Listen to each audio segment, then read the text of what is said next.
the fog in the London streets turns into a cat. I suppose that we all know that when under certain conditions people tend to hallucinate and see things that aren't there.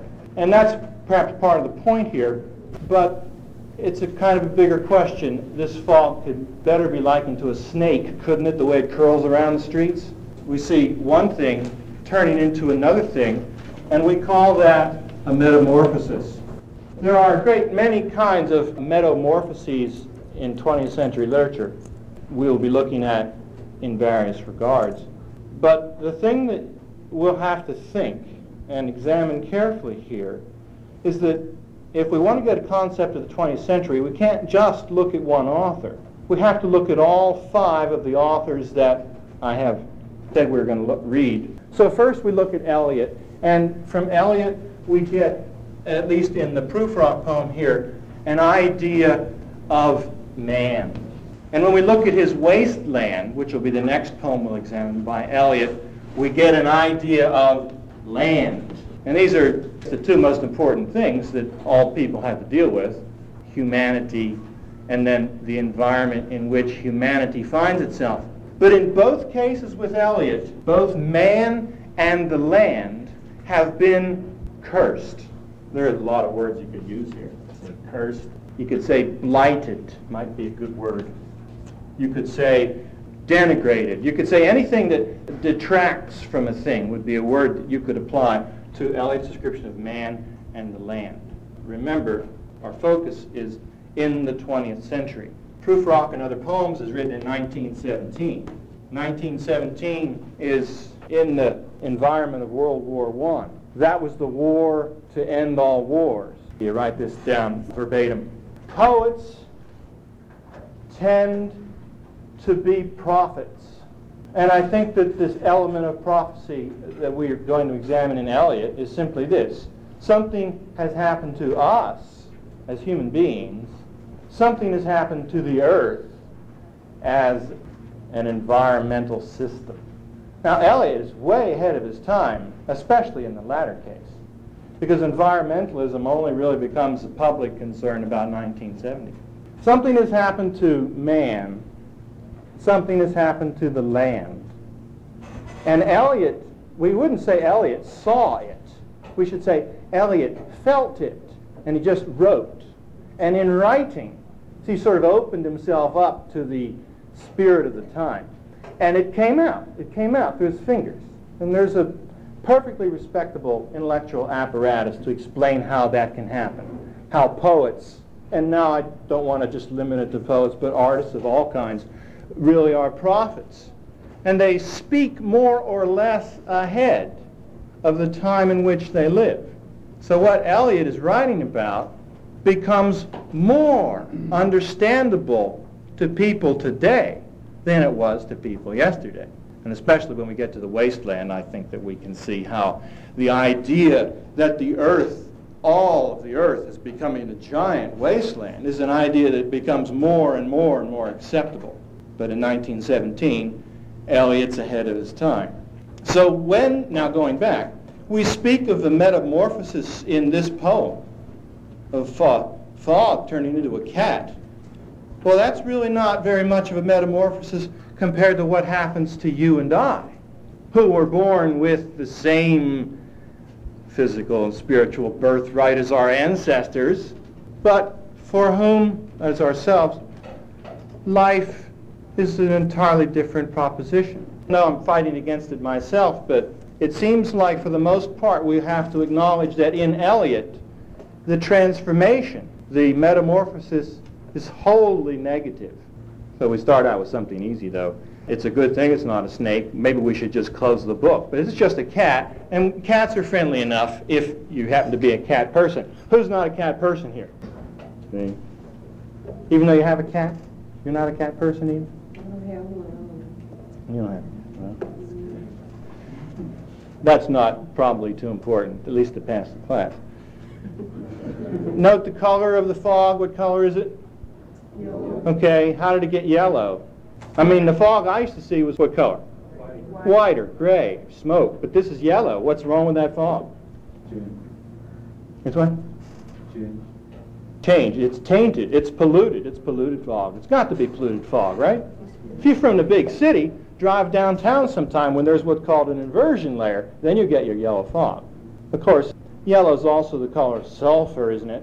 And the sulfuric dioxides in the air might give it easily a yellow cast. Know what the poem says before we can talk about why the poem says it. Now, all these little superficial details are really your business to know. What time is it in the poem? It's what? Morning? It's evening. What month is it in the poem? October. It's October. It's an October night. Is that a good or a bad time? Good time. Yeah, it's about the best time of the year. There's no better month than October. Now, look at line 22. And indeed there will be time. There's a lot of time in this poem. And if you're thinking, uh-oh, he's talking relativity, he's talking Einstein, he's talking time and space, then, okay, you're on the same track that I'm on. If we examine the word time in this poem, we can see a tremendous number of repetitions of the word, and we can see a great number of repetitions of the concept. For instance, October, that's really a time word, isn't it? There are different ways of organizing the poem and then taking it apart and then doing it again. One of them is time. Time's an important idea. There is a relativism here to time. And we can start at line 22. And indeed there will be time for the yellow smoke that slides along the street, rubbing its back upon the window panes. There will be time, 2, are you counting your times? Count your time. 1, 2. And there will be time, 3, to prepare a face to meet the faces that you meet. I didn't know I had to dress up before I came to my job, and I have to put what on my face? My other face. I put my work face on. I mean, I have got a whole bunch of these in my closets. If you're really organized, you've got them filed. Have a seat. If you're real organized, you've got your faces filed by what? There will be time to prepare one. If you haven't got one ready, then there's time to make one up. Now, do we think that to be sinister a little bit and maybe a little bit scary? People are going around dressing for the occasion, putting on their faces. Yes, yeah, we do. To prepare a face to meet the faces that you meet. Now, there will be time for, to what? Murder and create. Well, those two things, do they go together? Well, they do as opposites. That's the only way. To create is to what? To bring to life, right? To murder is to what? Put to death. There will be time to murder and create, and time for all the works and days of hands that lift and drop a question. What's the question? Well, where am I going? But there might be other questions inside of that. Underline that, and make sure that you connect right next to that line 10, you see, because that the overwhelming question's mentioned in line 10, and now it's mentioned here again. That lift and drop a question on your plate. Time for you and time for me, and time yet for 100 indecisions and for 100 visions and revisions before the taking of toast and tea. Well, how close are we to tea time, do you think, here? Close or not close? Well, you'd think, I like the way you're looking at it, because you'd figure, well, if there's time for 100 indecisions and visions and revisions, we must have a whole lot of time before tea, right? But I think when we read later in the poem, we see that tea is upon us right now. So we're constantly making our revisions and our indecisions fast. And you see, what's the thing that we find out about the character in the 20th century? He can't what? He can't decide. He can't decide. He can't. What do you think you are, anyway? Well, I'm just a product of the times. I'm just a product of my environment. I don't have any choice. I'm just a sort of a deterministic function of what is. And if that's what I really think, then what will I do next? What will I do next? Well, yeah, that's it. Go with the flow. I have to wait for the next stimuli, okay? Stimulus, I'm waiting. See, and if nothing comes, I won't be able to move, essentially. So our character is one who cannot decide.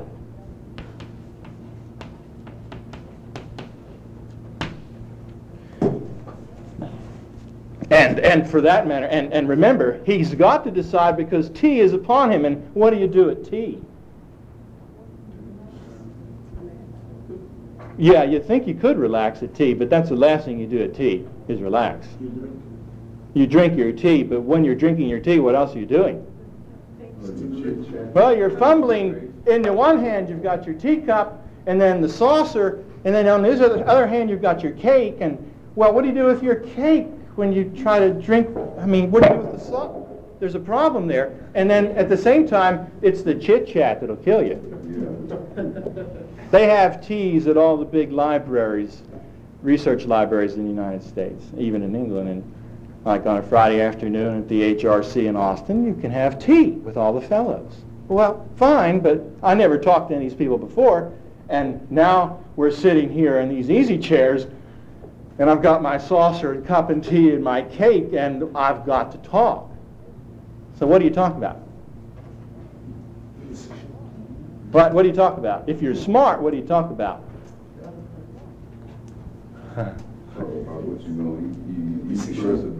There's two subjects, ladies and gentlemen, that you ought to learn to talk about when you go get a job. And the first one's the weather, and the second one's sports.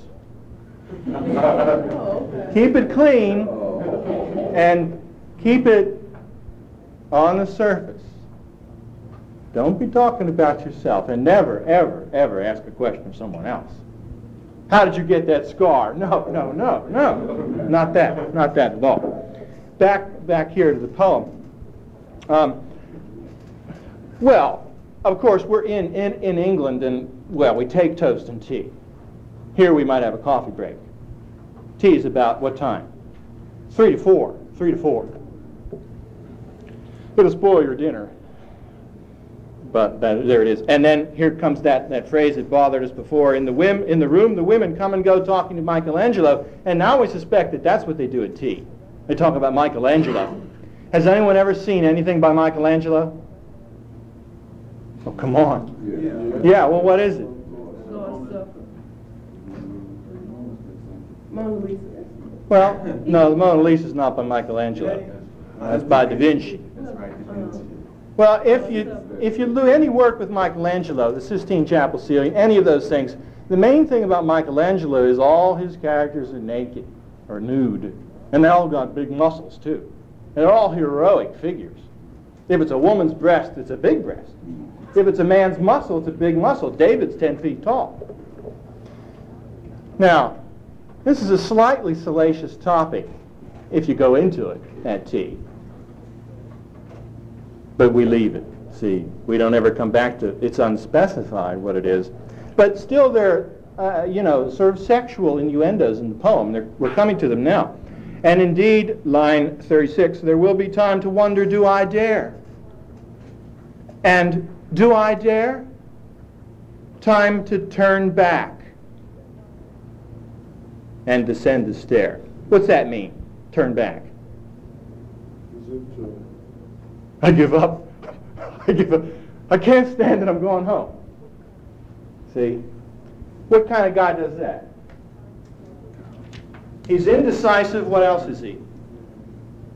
Do I dare? Do I dare? What kind of person asks that? A coward. Sure. He's a coward. Now, don't be too hard on him, okay? You know why? Because what? Yeah, right. He's of course, he's us. So let's be nice to him, but let's also tell the truth about him. Yeah, do I dare? He's a coward, and he's thinking of what? He's going to quit. Maybe he's a quitter.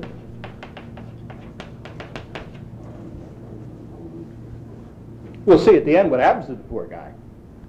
What happens to him at the end? Don't tell me. I don't want to know. But look, here we go. Do I dare? Time to turn back and descend the stair with a bald spot in the middle of my hair. They. Circle they. Who are they? He is the protagonist in the poem, and they are talking about him. Who are they? Yeah, I think the women is the best guess. And is it characteristically somehow female that a woman would say this about him and not a man? Do I dare? Time to turn back and descend the stair with a bald spot in the middle of my hair. They will say, how his hair is growing thin. Who says that, men or women? Women. Women say that, sure. Men don't even care. They don't even see it, as a matter of fact. They don't even know the guy exists. So give the women credit. At least they're watching him. And in turn, he watches them. We'll see in a minute. How his hair is growing thin, my morning coat, my collar mounting firmly to the chin, my necktie rich and modest. Well, is that what? Rich and modest. What's that? Rich and modest? Rich and modest. It's a contradiction. It seems to us to be a contradiction. How can you be both? Well, look at this guy's all dressed up in a morning coat. The only time I ever see morning coats when people get married in the morning, you know, with tails and, you know. Doctor, what does it mean by... My necktie rich and modest, but asserted by a simple pin. Underline asserted, because this is probably the only assertion this guy has. See? He's got a simple pin. Little, you know, pin behind his top. Little gold pin. They will say, but how his arms and legs are thin. Who says that? The ladies. The ladies again. How do they know his legs are thin? Yeah, he's got long pants on.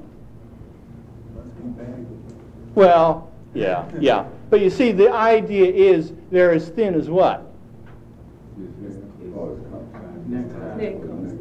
The pin. As thin as a pin. Now, there's thin legs. Do I dare disturb the universe? What's that all about?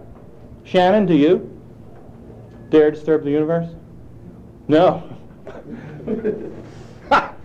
You got to respect, you know, that kind of answer. I mean, after all, who here wants to disturb the universe?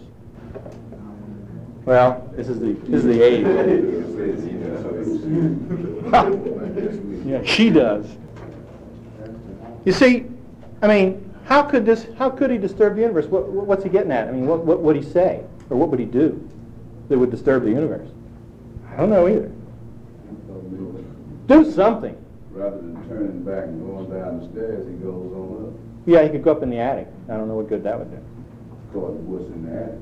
Well, the same thing is in everyone else's attic. A lot of heat and dust. Now, in a minute, there is time for decisions and revisions that a minute will reverse. That's how we know it's a short period of time, you see. Because all this happens in a minute. They'll have an hour. You got a minute. Should I get married? This is something that'll come up with you, right? Should I get married? And you're talking to yourself, well, yes, right? And then you go out in the kitchen to get a glass of milk, right? And you're pouring the milk into the glass, and no. And that's 30 seconds. So you take the milk back in the living room and sit down. Yes. But by evening, you've gone through no and yes and yes and no. How many times? 100, according to him, 100. What's the steady state of the universe? What can we count upon as being absolute? Where does our security lie? Answer? Nowhere. Nowhere. It's gone. It went with Newton. Einstein blew it away. We don't live in a steady state universe. We don't even live in a universe that's made up of solid matter. We're just sort of here floating around. Part of my body's here, the part you see, but the other part, well, it's all over the earth. It's all scattered out, and so are you. If that sounds weird to y'all, that comes from the first two classes, and we'll have a little more effort at that later on, quantum physics. You see what he says now at the bottom of 1576, for I have known them, underline them. Who are they? Be careful. I have known them. You see, he's not talking about women in the immediate context, he's talking about decisions.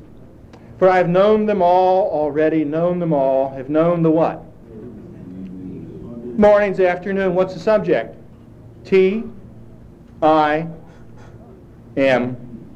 Time. How many kinds of time exist in the poem? Can't you just see a good paper coming out of that? An analysis of time in Eliot's Love Song of G. Alfred Prufrock. You like it? Who likes that? Good. Well, I'll give you a chance to work on it. Perhaps. Don't be too eager. Evenings, mornings, afternoons, well, that covers at least a day. I have measured out my life with coffee spoons. What was I doing with that coffee spoon anyway? What was I doing with the coffee spoon? I was taking some and putting it in my tea. Yeah, good. And, well, who likes it sweet? How many? How many teaspoons? At least three. Must be a big cup. I've measured out my life with coffee spoons. What's that imply? My life is, well, short. It's getting to be bedtime, tea time, nighttime, and nighttime might be death time. I don't have much life is the idea of it.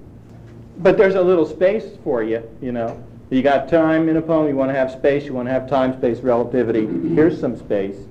Not much space in the coffee spoon. There's not much time really in the minute either, is there? Look, I can't do it fast enough, right? But how many times can I run around in a real tight circle in a minute? You ready? Who's got a watch? Right? 1, 2, 3, go. How many? How many times? I got to wait, you know. Who can be 20? If you think you can run around more than 20 times in a minute, more than I did, you can come up here and we'll try it. That's all you're doing. That's all you're doing from morning to night. According to Eliot, or according to Prufrock, all you're doing is running around in a tight little circle. And there's lots of time, but every time, decision, indecision. Decision, see what I mean? That's all it is. That's all it is. It's a meaningless, write this down, time in the poem seems to be a meaningless repetition of events.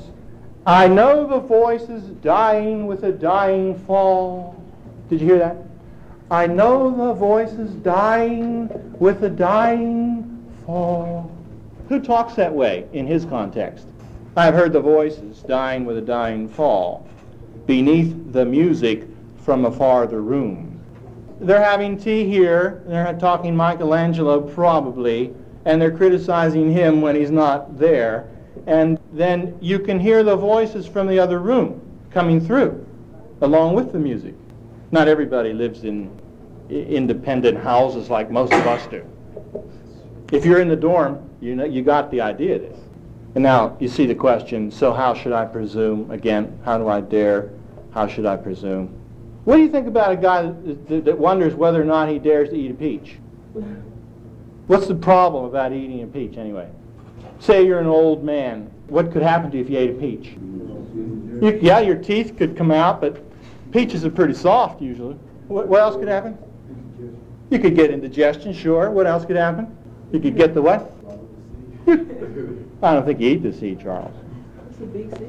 Well, no, I think you know, have you ever bit into a nice, really succulent peach? What do you get? Where does that juice go? Yeah, go dribble down your chin. Old people have trouble coordinating, you know. They do. And even you and I could get a little piece of peach juice on our tie. But that's not really the problem. The peach is symbolic, isn't it, of something else. It's not really, I'm ahead of you in the poem. It will catch up to me. But, you know, do I dare to eat a peach? It's not really talking about peaches, right? What's it really talking about? What's the peach represent? Decision. No. Does the peach represent? All of the decisions and indecisions, and the peach, which represents the final question, has to do with our involvement with other people. Now, you're all mostly young. Is there anybody 30 in the audience? He's getting to the point where it's kind of difficult to make friends and to make permanent relationships in life. The younger you are, the easier it is. But the older you are, the harder it is to commit yourself to any other living person. Try it out. Enjoy yourselves now. Try to make, they call this networking, people you go to college with, the people you know the rest of your life. Your parents probably told you that. But beyond that, when you're young, it's easy for you to reach out. Think about children. But the older you get, the more closed in you become until you're like, Prufrock, do I dare to eat a peach? Doesn't mean fruit. But it really means, what would happen? Could I stand the disruption in my life if I were to have a date?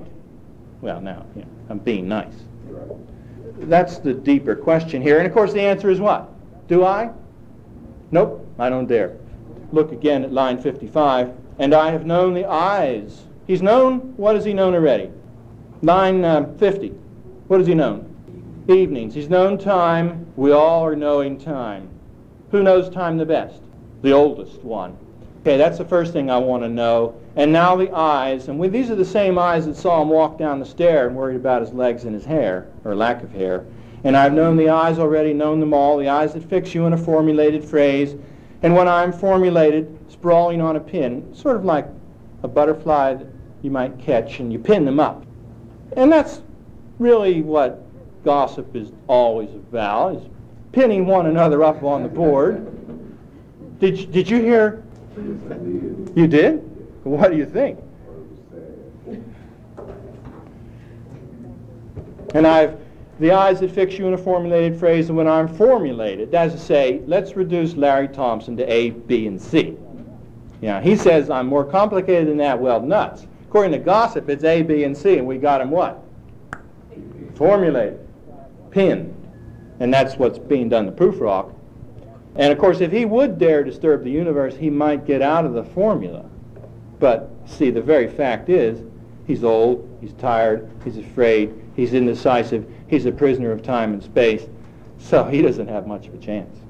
When I'm pinned and wriggling on the wall, then how should I begin to spit out all the butt ends of my days and ways? Who would he talk to spit out the butt ends of his days?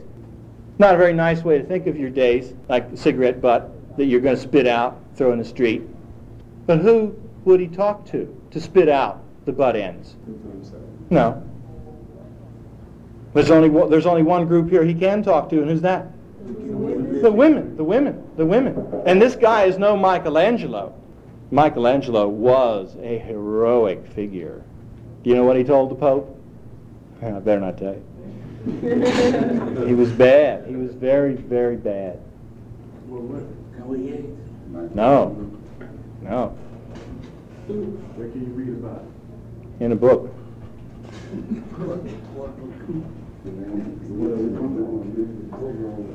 Now look, he would talk to them because they would talk to him. Did you ever go to old people's homes? You know, imagine yourself being in one. I worked in one for one day. The problem there is, you know, I've got all my life behind me. What do people want to know? In Dallas, it's come out now. What do people want to know about me? I go to a party tonight. What do people want to know? No. What's the question? What do you do? Yeah. What do you do? Okay. And I go, I spit out a butt end, right? That's what I do. But he doesn't even do that. What if you don't have a job? Oh, I'm just a bum. That's not much of a good butt end. What's a good butt end to spit out in Dallas? What? What do I do? What's the best Dallas job, you know? Best job? Yeah, I'm the executive assistant for. No, you name somebody. Not a company. You name your boss.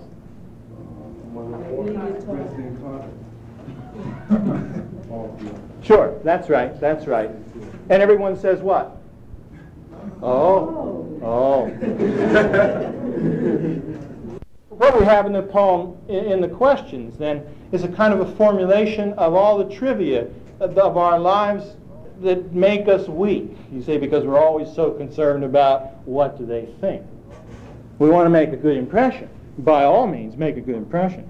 But in the end, he has the same response to the butt ends of the everyday conversation as we did here. How should I presume? So I don't call him up. And now, the third thing he knows, he's known time, he's known the eyes, and the words implied there, but I have known the arms. And I know everyone's thinking of this in the way that I am, but that's the wrong way. The arms are not around his neck. This is not an embrace. And we see when we read further what it is. And I have known the arms already, known them all. Arms that are braceleted in white and bare. Which word do we like the most? Bare. Yeah, bare. Now look how bare. But in the lamplight, down with light brown hair. Think about it. Does everybody have hair on their arms? No. Sure they do. You don't. Everyone has hair on their arms, but who ever thought to examine them, the hairs, in the lamplight at the party?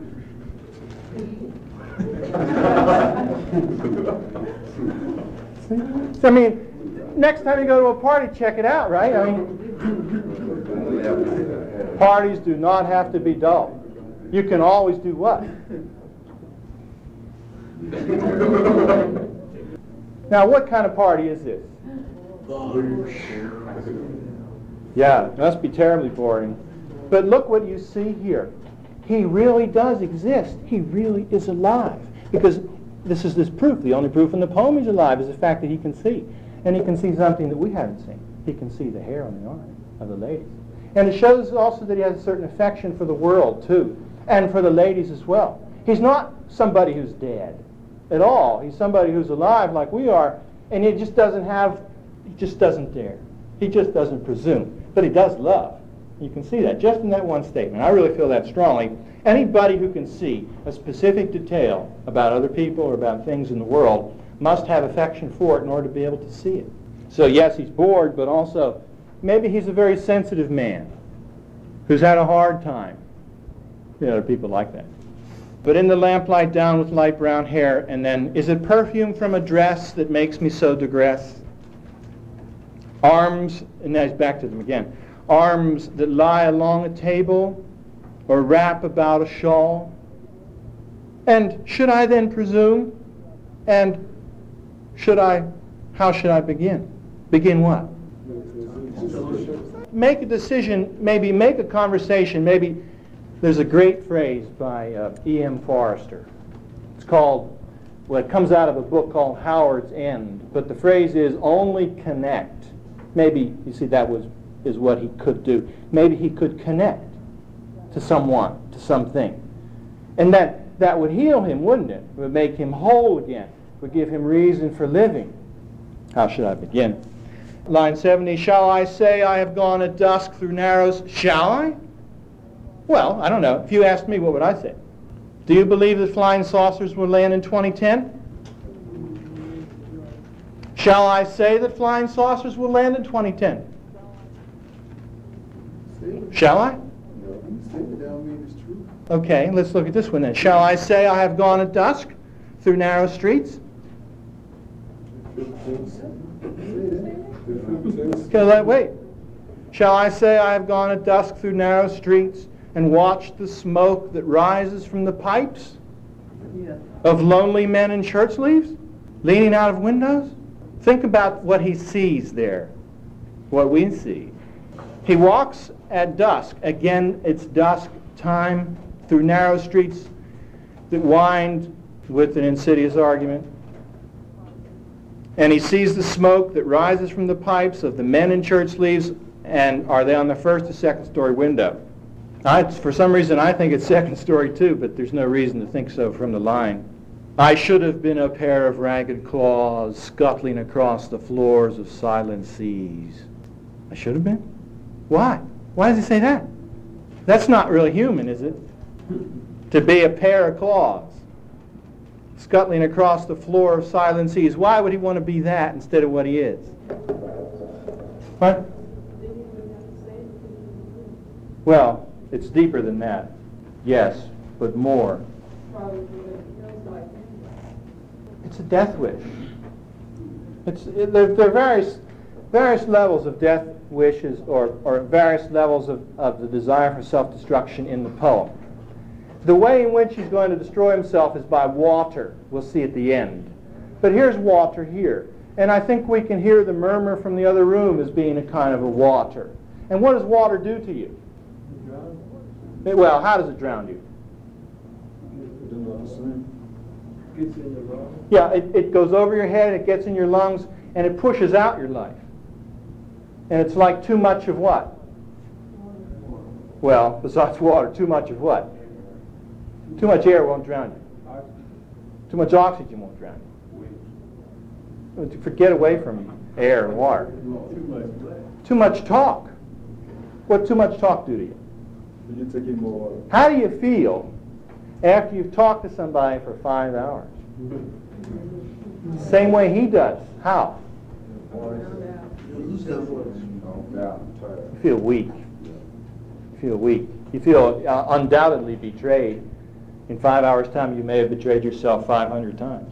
Line 75, and the afternoon, the evening, again back to the evening. You notice that the time of day seems to also bespeak the time of life of the protagonist in the poem. There are a great number of references to evening and none, except, or maybe one, to morning. This is not the beginning. This is the what? This is the end. And the afternoon, the evening sleeps so peacefully, smoothed by long fingers, asleep, tired, or it malingers, stretched on the floor, here beside you and me. Should I, after tea and cakes and ices, have the strength to force the moment to its crisis? But though I have wept and fasted, wept and prayed, though I have seen my head grown slightly bald, brought in upon a platter, I am no prophet, and here's no great matter. I have seen the moment of my greatness flicker, and I have seen the eternal footman hold my coat and snicker, and in short, I was afraid. What we see is finally him coming face to face with his own fear. And he recognizes it in himself, that he's a weak man, that he's a sad man, and that he's a man who's afraid. Who's this eternal footman anyway? What is a footman? Like a butler, right? Somebody that helps you on and off with your coats, maybe? And why is the butler the footman? The eternal footman? Who's this? Sounds like death. Yeah, it's an image of death, for sure. And he's snickering. Why is death snickering? Give me a snicker. Yeah, okay, well, good, very good. Yeah, do it again. Yeah, really. See, he's holding the coat up for Prufrock to put it on. Coat's too big, huh? What color is the coat? Right. It's got to be, right? I don't know why. It's got to be. It goes with the morning coat, if for nothing else. Again, the question. After the tea and the cakes and the ices, that like sherbet. After tea. Should I really lay it on the ladies and really tell them what I think? Should I? No. Yeah. What'll happen if I do? What'll happen if I do? Get this. What'll happen if I do? Nothing. What'll happen if I don't? Nothing. Therefore, that's right. Therefore, my indecision. Because does it matter at all? Don't agree too quickly. Try to fight it. Because in fighting, you'll understand it better. Would it have been worth it, after all, after the cups, the marmalade, the tea, turn the page, among the porcelain, among some talk of you and me, would it have been worthwhile to have bitten off the matter with a smile, to have squeezed the universe into a ball, to roll it toward some overwhelming question, to say, I am Lazarus? Would it? Would it have been worthwhile? We're at tea. You're on my right. You're on my left. You know you drink. We're at the end of tea. I turn to you. I look at you. I'm Lazarus. Would it have been worth it? What would have happened? Oh, man. What would have happened? What would have happened? Nothing. You're arguing with me. Good. Why? Why do you doubt me? Edith. Oh. Because if someone just says that Lazarus died and they're something crazy, It might be insane. Well, they're going to talk about him anyway. It's true they would talk about him more. But don't you see, he is Lazarus come back from the dead. How do you know? He's a Lazarus as much as the peach is a peach. Let's compare the symbol of the peach with Lazarus come back from the dead. We ended on this about this last time, and we said that the peach is no more a peach than we are to understand that Prufrock is a Lazarus. He doesn't mean that any more than the literal peach is meant by that expression. We need to come to terms with these kinds of things in the poem. Now, today I made the mistake of going to 2 libraries and trying to find out what the poem is about according to the critics. And I found out 2 things. There are 2 schools of thought. The first school of thought is what I'd call the simple school, and they say that Prufrock is a real character who's a coward and who represents turn of the century pessimism, impotence, and a feeling of a lack of self-confidence. And that's a simple way to read the poem. I think we can all see plenty of evidence in the poem for the view that Prufrock is a weak man. But that doesn't seem to emphasize the poem as a poem, and it certainly says nothing about our subject,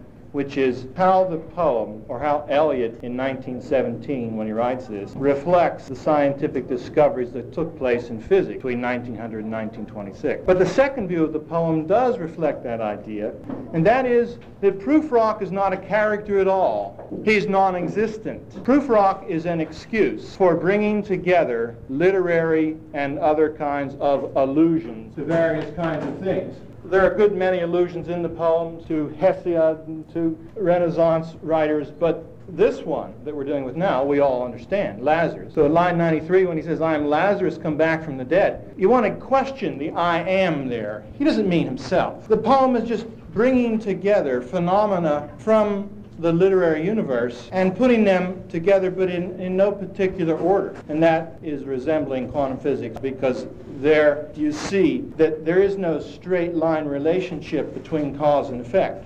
Even though today we said we're going to go on to Keats's Ode to Autumn, I think first I have a little more to say about Prufrock. I want to give you the benefit of that research I did in the library.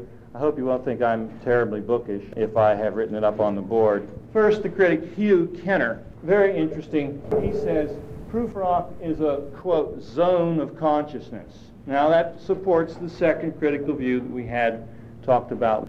The first one was, Prufrock is a weak man, and he's only a kind of a parable of what happens to men and women in the modern world when they're defeated by powers and pressures that are too great for them. That's the first view. That's the easy view. There's plenty of evidence for that in the poem. But if you look more deeply at the poem, you see, like Kenner does, this quantum effect that I've been trying to present to you. And that is that it's a zone of consciousness. Now, name another zone of consciousness so that we can maybe define what this might be. What's a zone of consciousness? Another one, besides Prufrock. You know what a school zone is, right? You just slow down to 20. You know what a time zone is, right? You go from Eastern to Central. What's a zone of consciousness? Interesting. A nice phrase, though. Isn't that a lovely phrase? What it means, we can define here as we go. A zone of consciousness where illusions can maintain a vague congruity. The key word here is going to be congruity, because congruity is when things join, when things mesh, when they fit together. The illusions, note the A and not the I. Illusions mean, for instance, if I were to say that Prufrock is like Hamlet, that would be a literary illusion. But you see, the illusions here are specific, and yet they somehow maintain a vague congruity. Somehow, in some way, that statement is like what quantum theory says about reality. Matter is not solid matter. 90% of our bodies are not here. I mean, they're elsewhere. Empty space is the atomic structure.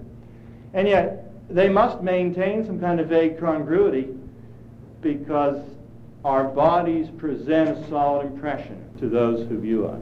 Very difficult to speak of reality as being a zone of consciousness where illusions can maintain a vague congruity, but a very fruitful kind of a statement to make, and one that we'll want to explore as we go forward and get more information. And then a second statement, Prufrock is strangely boundless, as if he were a what? Strangely boundless. What doesn't have a boundary? Doesn't have any limit. Yeah, where does he stop? What is the atomic structure of the universe? Everyone take a breath. You just inhaled 1,000,000,000,000 billion atoms. If you like it, 10 to the 24 atoms in a breath. Remember when Julius Caesar was killed? And he said, et tu, Brute, his best friend Brutus, stabbed him right in the gut. Right? Okay? When Caesar said, et tu, Brute, some of the atoms that came out of his mouth, you are breathing right now.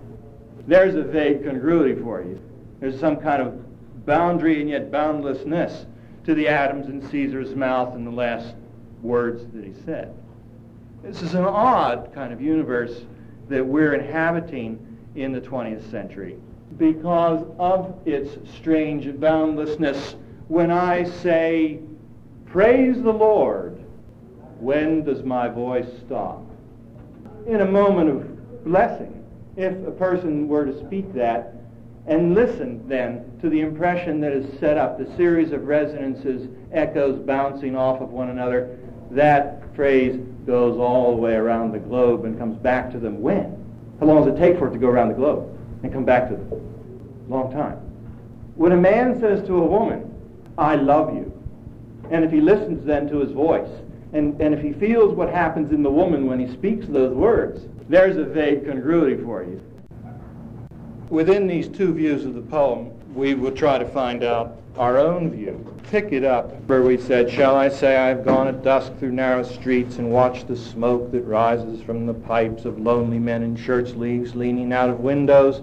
I don't know why he's asking us, because we surely can't answer it. We would say, yes, if you want to, you should. Again, as with the light brown hair on the arms under the lamplight, for a second time, we see that Prufrock really does love, even if he is weak. How many of us have looked up and seen the smoke rising from the pipes? Look at the detail here. That's the thing that impresses me. It shows a compassionate eye. I have gone at dusk through narrow streets and watched the smoke that rises from the pipes of lonely men in shirt sleeves, leaning out of windows. Why are they leaning out of the windows? Because it's hot, sure, and also because they're lonely and they want to belong to something. As the old men lean out of the windows smoking their pipes and are alone. So Prufrock, as he wanders through the street, is alone. Let us go then, you and I. He takes us by the arm, and he wants us to come with him to see the streets that wind with their insidious intent. Prufrock walking is doing the same thing as the old men who are leaning out of the windows. There are these human touches in the poem which seem to contradict the idea that Prufrock is a totally wasted human being. Then he says, I should have been a pair of ragged claws, scuttling across the floors of silent seas. If he were to be a pair of ragged claws, he would be losing himself in the silence of the sea.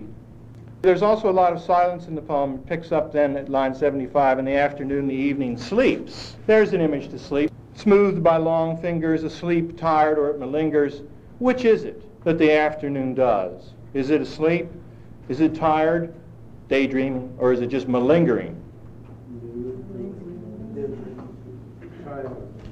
Any way you cut it, it doesn't do any of those things.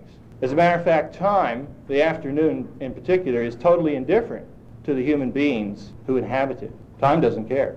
So if you attribute to time some kind of human motivation, then you realize that you're making time over into yourself, which is a very typically human pastime. Smooth the long fingers stretched on the floor. Who's stretched on the floor? You see the comma there? Smoothed by long fingers, asleep, tired, or it malingers, stretched on the floor here beside you and me. Who's stretched out on the floor beside us? The afternoon. The afternoon. Should I, after tea and cakes and ices, have the strength to force the moment to its crisis? What's the answer? What's the answer, yes or no? Write it in the column, your answer there. Yes or no? Maybe. Well, what do you do, though? Though I have wept and fasted, wept and prayed, though I've seen my head brought in upon a platter, I am no prophet, and here's no great matter. Remember, last time we said that poets and artists of all kinds tend to predict the future unknowingly in their work. The character Prufrock says he's not a prophet, and he's right. But Eliot is a prophet, apparently a very profound one. What's he prophesying, though, is something more difficult for us to understand. I've seen the moment of my greatness flicker. I've seen the eternal footman, hold my coat and snicker, and I was afraid. Was he afraid before that? Oh yeah. Oh yeah. Sure he was afraid. And he's afraid afterward too. See, the fact of the matter is, in the poem, it's not our environment that causes us to act the way we do, but it is rather our own internal predisposition to things that makes us what we are. So Prufrock's going to be afraid no matter what happens. What if she says yes? So he'll be afraid. He is afraid. You would ask, was he born that way? How did he get that way? But the poem doesn't care. And time doesn't care either. And would it have been worth it after all, after the cups, the marmalade, the tea, among the porcelain, among some talk, would it have been worthwhile to have bitten off the matter with a smile? If this man doesn't dare to eat a peach, is he going to bite the matter off? No. What's the overwhelming question? You notice after that he says to roll it to some overwhelming question. To say, I am Lazarus, come back from the dead, come back to tell you all, I should tell you all. But that's not a question. That's a statement. What's the question? If one settling a pillow by her head should say, that is not what I meant at all, that is not it at all. We seem to have gone from one subject to another subject, and then finally to another subject, without the connecting tissue which would make coherent these lines. That's the way the universe operates to us. Would it have been worthwhile to say, I am Lazarus, come back from the dead? Would it?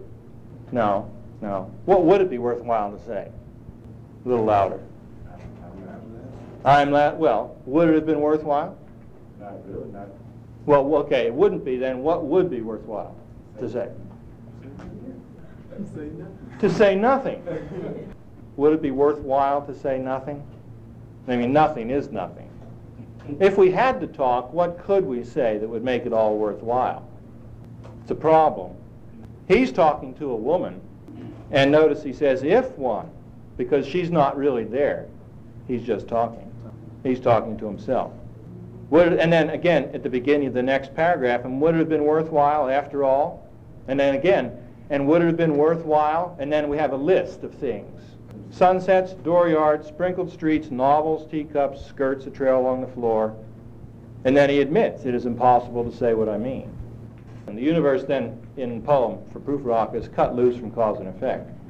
There are effects. For instance, Prufrock himself is an effect of some cause. And there are other beings in this universe, but they do not connect in any way that he can understand. And so he becomes a parable of quantum physics. This is my own point. If this goes far enough, I'll have to spend a lot of time in the library questions. As if a magic lantern threw the nerves in pattern on it. What's a magic lantern? What do we call that? Slide projector.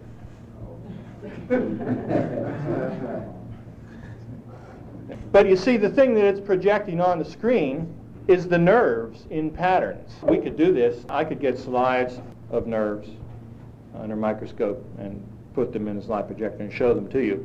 And you just see a lot of lines crossing in various different ways. But somehow the nerves seem to be an important word here, so underline it. And then he's back again with the question, would it have been worthwhile?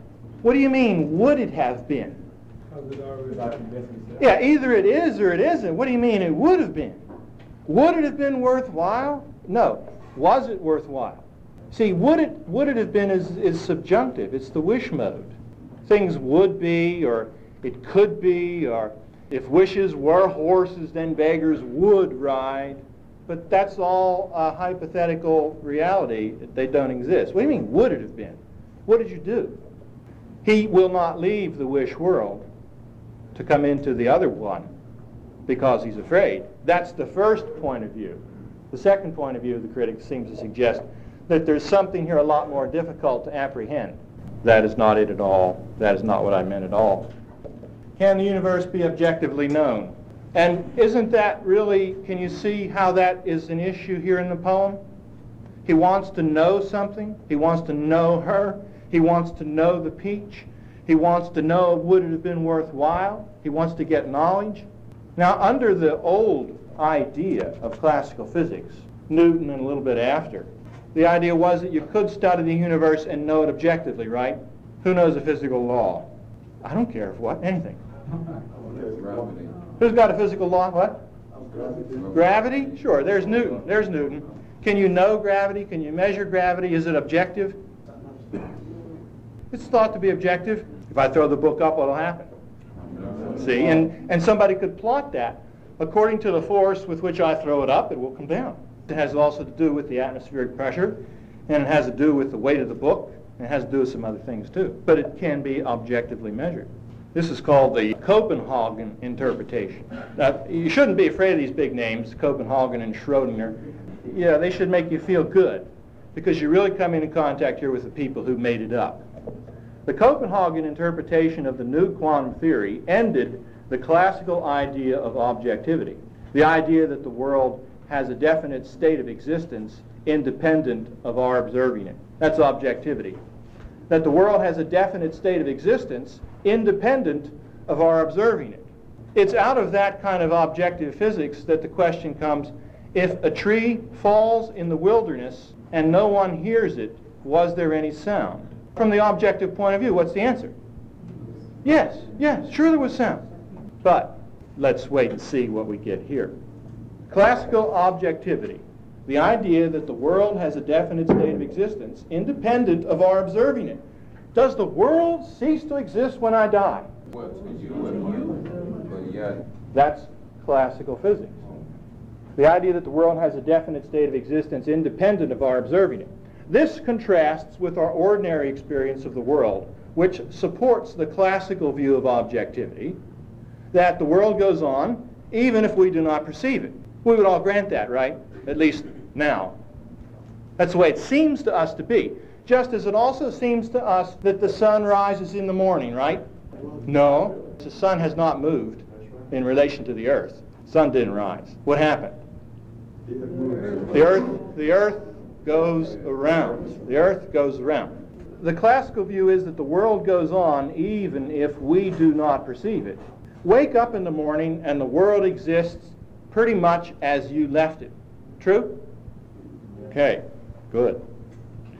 But the Copenhagen interpretation maintains that if we look closely at the world at the atomic level, then its actual state of existence depends in part on how we observe it and what we choose to see. The atomic world simply does not exist in a definite state until we actually set up an apparatus to observe it.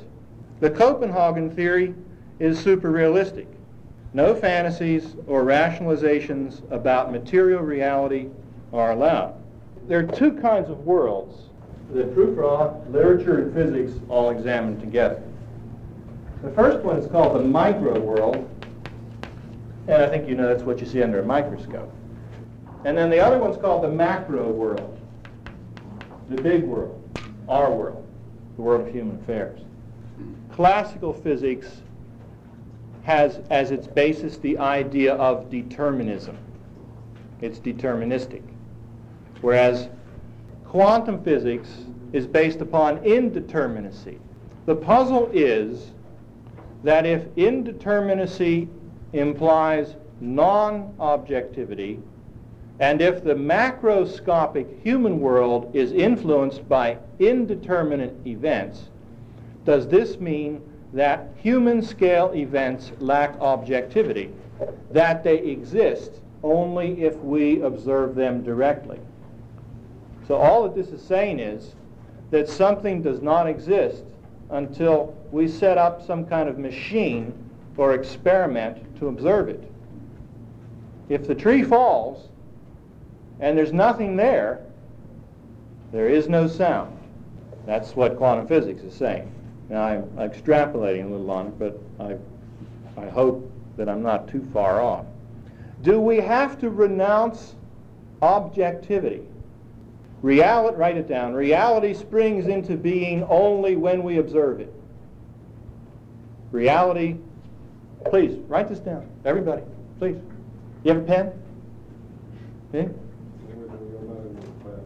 You're not in the class. Reality requires a definite line between the observer and the observed. Let's go back to the poem. The problem with the critics is that on the one hand they say Prufrock it's just simply a little poem about a weak man who has trouble talking to women. A man who'd like to have illusions about himself but who can't really carry them off. No, I am not Prince Hamlet, nor was meant to be. Now the other view of the poem says it's not about a weak man in the universe at all. Rather, it's about the floating on a surface of various illusions of things. How can we bring those illusions into our reality? The way to answer that is to quote me back something of what I've read to you. By observing them.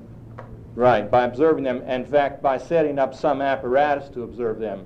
I suppose the eye is an apparatus. No, I am not Prince Hamlet, nor was meant to be.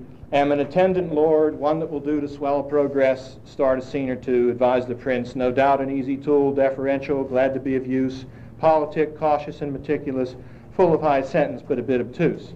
At times, indeed, almost ridiculous, almost at times the fool. Because it seems like on the surface that it is about somebody who's confused about things. He's not really sure what he ought to be, so he ends up being always kind of in between this and that.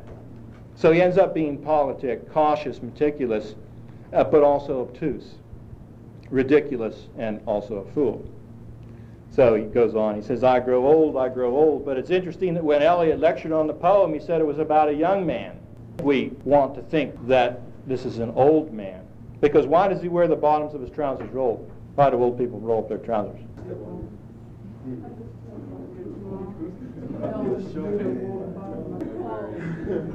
Well, they're shrinking. They shrink a little.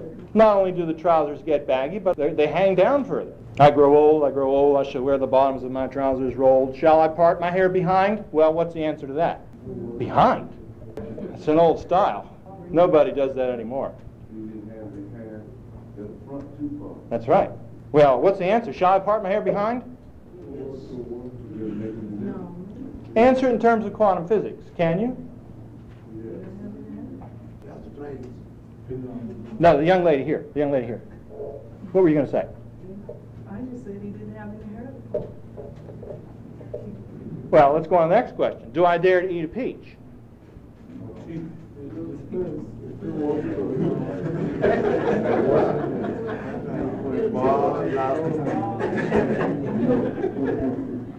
Now here's what he says he will do. I shall, no, not that I will, I shall wear white flannel trousers and walk upon the beach. Well, what's that have to do with anything? Free association? Indeterminacy in the poem? Determinacy means that because of A, therefore B. There's a cause and effect relationship. This is indeterminacy. It could have been, I grow old, I shall wear the bottoms of my trousers rolled and go to the dentist. And we can make sense out of that. But shall I part my hair behind? Do I dare to eat a peach? I shall wear white flannel trousers and walk upon the beach. What's the connection? Indeterminate. There is no connection. Not one that we can see. And then, since I guess he's on the beach, that brings him to mermaids. You believe in mermaids? No, not in Dallas. Who believes in mermaids? People from Miami, I guess, or some seaport town. I have heard the mermaids singing each to each. Look what he's done. Here's a question. Write down all the things in the poem that Prufrock has done or heard or seen. We know he saw the hair on the arms, and we know he saw the smoke rising from the pipes. And now he says he's heard the mermaids singing. He'd have to be very lonely to hear that. And then he admits, I do not think that they will sing to me. Well, who does he think they will sing to? I suppose a hero. I have seen the mermaids. I have seen them riding seaward on the waves, going out to sea, combing the white hair of the waves blown back, combing the waves, blown back when the wind blows the water white and black. Now we. Remember, it was let us go then, you and I, but now it's we. We have lingered in the chambers of the sea. What's a chamber? Or a room. Room in a home.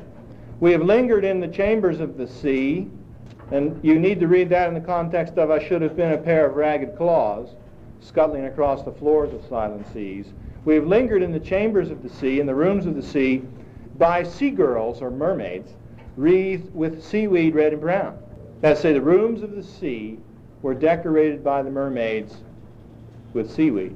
The last sentence really is a downer down into the ocean. Till human voices wake us and we drowned. Were we asleep throughout the whole poem? You know how logical events occur in a dream. They're one thing and then another thing and then another thing, and there's no connection. There are no physical laws in dreams. People float around. Is the whole poem a dream and we're just waking up at the end? And does that explain the indeterminacy of events?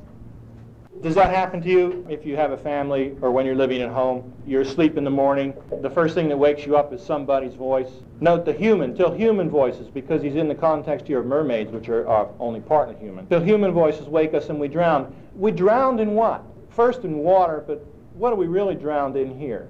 Because we're in bed. No, not in dreams. The opposite. Reality, the wakeful state drowns us. The wakeful state drowns us. Reality drowns us. Till human voices wake us and we drown. Well, before we woke up and drowned, what were we doing? We were breathing. We were living. In what state were we breathing and living? In the dream state. That's why the critics tend to say, well, this isn't a poem about any person. Rather, it's a poem about a series of illusions that have been brought together. Well, we can't really say very much about the dream state. Although we can, I think, read the poem now from a deterministic point of view and say that it seems as if the everyday waking state of reality is a state of drowning. Drowning in what, by the way? Not water, but what?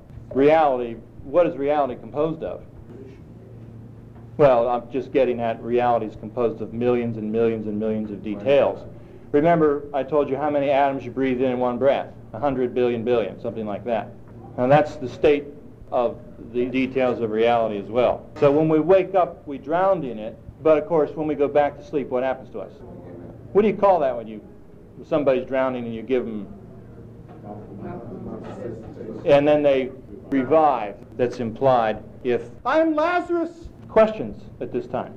And we drowned. Was that him and the lady? Well, it's let us go then you and I. So it's us, all of us, everyone who's reading the poem. And in fact, it may be everyone who's in the world. Now, what are we going to do with Lazarus?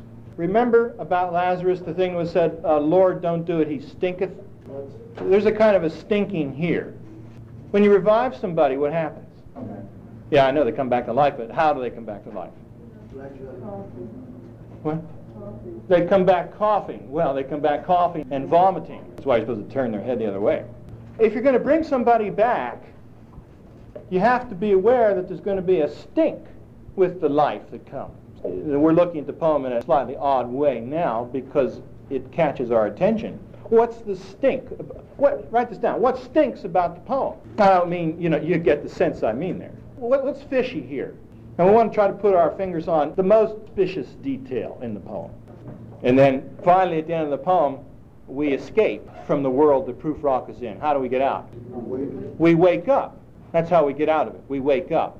He wrote a PhD dissertation at Harvard and then got accepted at Oxford on Bradley, one of the early philosophers of the 20th century. He was a friend of Bertrand Russell. That's why if we're going to try to make a connection between Eliot and the new physicists, the quantum physics, we might really have something there because he was friends with at least people who knew them. Next, we want to examine the poems of Keats, several of them, and especially the poem Ode to Autumn on page 566. We're going to be looking at this thing called objective reality and what the poet does to reality to change it. And by looking at Keats next, maybe we can get some sense of contrast with Eliot and make him clearer.